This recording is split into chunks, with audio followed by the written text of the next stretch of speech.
अस्सलाम वालेकुम दोस्तों, मैं अब्दुल रहीम ख़ान खिलाफत टाइम्स में आप सभी का स्वागत करता हूं। आज फेसबुक पर एक नया आयाम जोड़ा गया। हर्षवर्धन जाधव जो कन्नड़ के माजी आमदार हैं, उन्होंने फेसबुक पर आज एक नया आयाम जोड़ा और एक नए विवाद को वाचा फोड़ी है।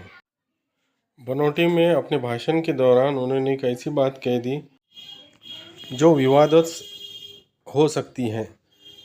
जो भाषण उन्होंने किया है मैं आपको वो भी सुनाऊंगा, और इससे पहले ये बता दूं कि इनको किसने हक दिया है मुस्लिम या इस्लाम के बारे में बोलने के लिए।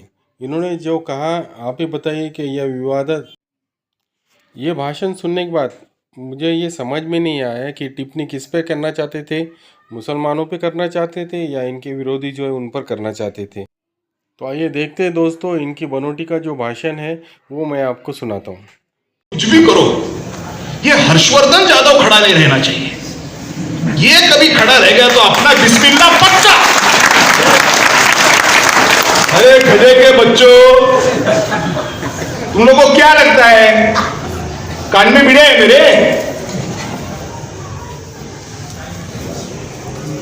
जी काही बदनामी माझ्याबद्दल केली गेली या सर्कलमध्ये, की एकच हेतू ठेवून केली गेली की हा गप्प बसला पाहिजे।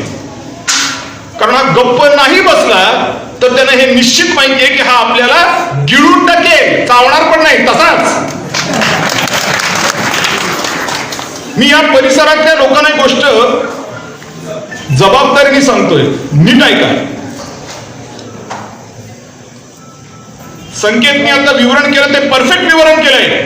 ही आला पाहिजे म्हणून हर्षवर्धन लोकसभेच्या आणि विधानसभेच्या निवडणुकीमध्ये 45,000वर पोहोचला। लोकसभेची निवडणूक दिल्लीची निवडणूक होती, बर या 45,000 ही गल्लीची निवडणूक। या बुड्या पोरांनी लोकसभेच्या निवडणुकीमध्ये की हे सगळं ही घोषणा खाली झालं, हिंदू मुस्लिम झाले।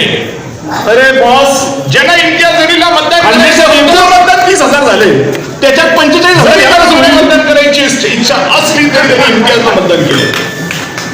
हे मतदान आणि कन्नड सोयगाव विधानसभा मतदान करायचं नव्हतं, मला मतदान करायचं होतं, नाईलाजाने त्यांनी पण भुमरेला मतदान केलंय। बोला खरं राजपूत यांना 42,000 इम्तियाज आला पाहिजे म्हणून हर्षवर्धनला मतदान झालं नाही। कन्नड में हमारी बहुत मशहूर कहावत, आणि इम्तियाज नाही आला पाहिजे म्हणून हर्षवर्धनला मतदान झालं नाही। छटाक शर्यत हर्षवर्धन 45,000वर पोहोचला। क्या छटाक शर्यत में 8वां डुक्कर। ऐसे ये भुमरे के पैसे खा जा रहे हैं।